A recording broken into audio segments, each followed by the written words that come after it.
Assalamualaikum warahmatullahi wabarakatuh. Halo teman-teman, kami dari kelompok 5 ingin mempresentasikan materi kepemimpinan di institusi pendidikan pada mata kuliah kepemimpinan dengan dosen pengampu Ibu Siti Rahayu, Magister Pendidikan.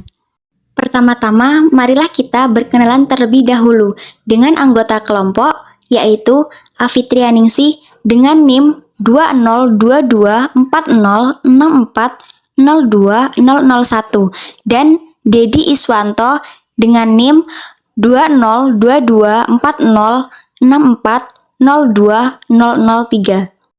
Nah, teman-teman, kami di sini akan membahas materi kepemimpinan di institusi pendidikan dengan topik pembahasan yang pertama, pengertian institusi pendidikan. Yang kedua, peran kepemimpinan di institusi pendidikan. Dan yang ketiga atau yang terakhir, fungsi kepemimpinan di institusi pendidikan. Baik, yang pertama kita akan membahas pengertian institusi pendidikan.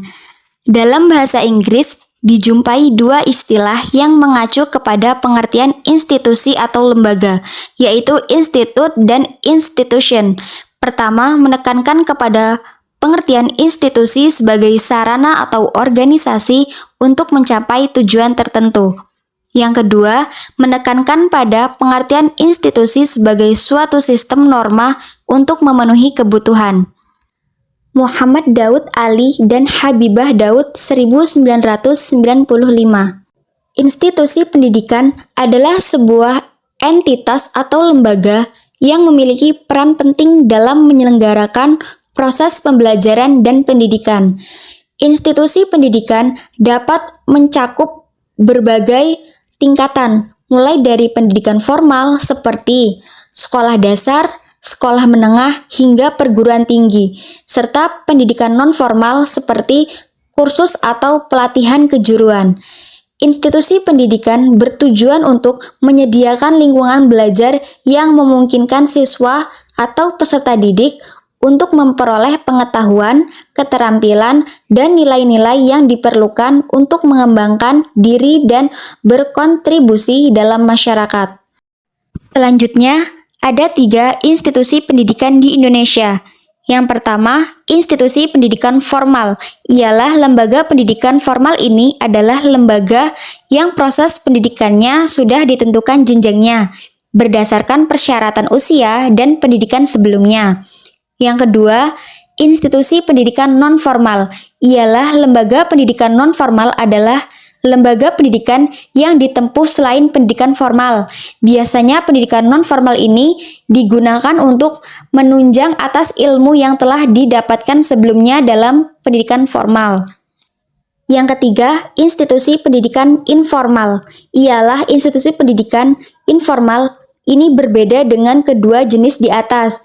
Kegiatan pendidikan informal tidak dilakukan pada lembaga. Salah satu contohnya, pendidikan informal adalah pendidikan dalam keluarga yang diperoleh manusia pertama kali.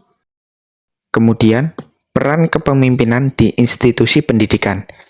Inti dari kepemimpinan institusi adalah sejauh mana kesungguhannya dalam meyakinkan, mengarahkan, memberdayakan, membangkitkan rasa percaya diri, dan memberikan dukungan kepada seluruh pihak yang terlibat dalam pengelolaan perguruan tinggi agar dapat bekerja maksimal untuk mencapai visi dan misi perguruan tinggi yang telah ditetapkan.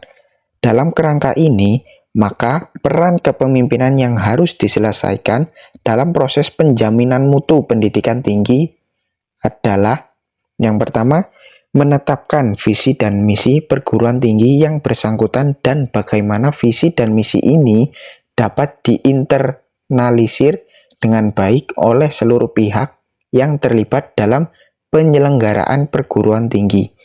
Yang kedua, menetapkan organisasi dan tata kerja unit penjaminan mutu dan bagaimana memberdayakannya secara sungguh-sungguh sehingga dapat bekerja secara efektif. Yang ketiga, pemilihan dan penentuan model manajemen kendali mutu dan menggerakkan seluruh pihak untuk dapat menerapkannya secara efektif. keharusan dalam sistem penjaminan mutu pendidikan tinggi adalah penggunaan salah satu model manajemen kendal mutu.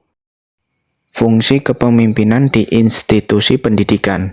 Dalam menghadapi tantangan-tantangan pendidikan yang kompleks seperti perubahan regulasi, diversifikasi siswa, dan tuntutan akan akuntabilitas serta inovasi, kepemimpinan di institusi pendidikan memainkan beberapa fungsi utama sebagai berikut. Yang pertama, mengarahkan adaptasi terhadap perubahan regulasi.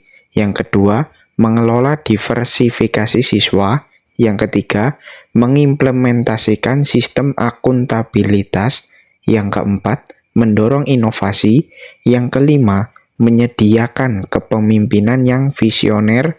Yang keenam, memfasilitasi kolaborasi dan kemitraan. Yang pertama, mengarahkan adaptasi terhadap perubahan regulasi. Kepemimpinan di institusi pendidikan harus mampu mengarahkan adaptasi terhadap perubahan regulasi yang terjadi dalam sistem pendidikan. Hal ini meliputi pemahaman yang mendalam tentang regulasi baru dan kemampuan untuk merencanakan dan mengimplementasikan perubahan yang diperlukan untuk mematuhi aturan baru tersebut.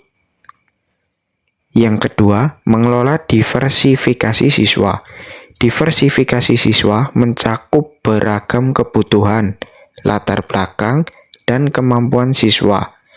Kepemimpinan di institusi pendidikan harus mampu mengelola diversifikasi siswa dengan menyediakan pendekatan pembelajaran yang inklusif dan beragam, serta menyediakan dukungan yang diperlukan untuk memastikan kesuksesan semua siswa dalam mencapai potensi mereka. Yang ketiga, mengimplementasikan sistem akuntabilitas. Kepemimpinan bertanggung jawab atas mengimplementasikan sistem akuntabilitas yang efektif di institusi pendidikan. Hal ini meliputi pengembangan metrik kinerja, pemantauan kinerja, dan pengambilan tindakan perbaikan berdasarkan hasil evaluasi untuk memastikan pencapaian tujuan pendidikan yang ditetapkan. Yang keempat, mendorong inovasi. Kepemimpinan perlu mendorong budaya inovasi di institusi pendidikan dengan memberikan dukungan dan sumber daya yang diperlukan untuk mengembangkan dan menerapkan praktik pembelajaran yang baru dan efektif. Hal ini mencakup merangsang kolaborasi antara staf, memfasilitasi ruang untuk eksperimen dan pengujian ide-ide baru, serta mengakui dan memperkuat upaya inovatif. Yang kelima, menyediakan kepemimpinan yang visioner. Di tengah tantangan-tantangan kompleks, kepemimpinan di institusi pendidikan harus mampu menyediakan arah yang jelas dan visioner.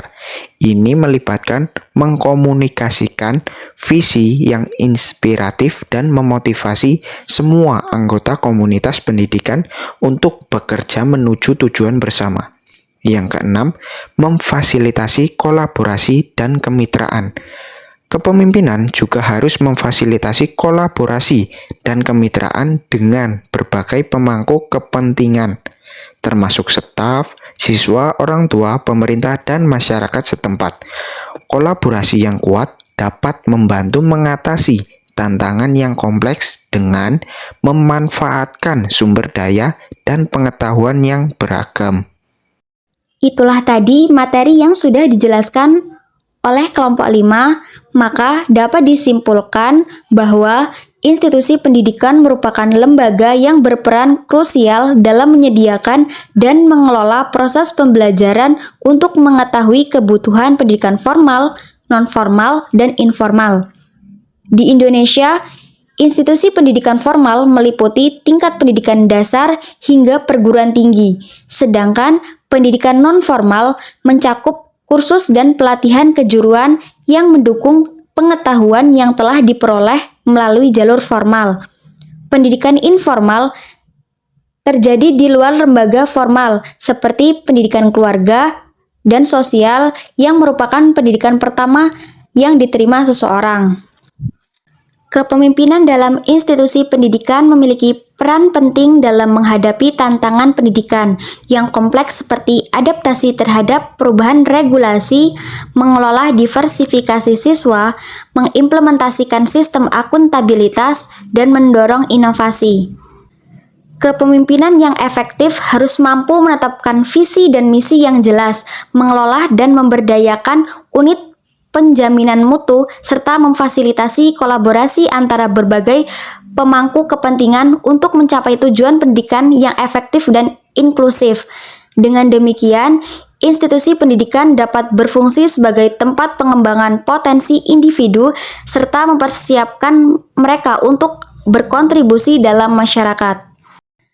Baiklah teman-teman, sekian pemaparan dari materi kelompok 5. Atas perhatiannya kami ucapkan terima kasih. Kami akhiri. Wassalamualaikum warahmatullahi wabarakatuh.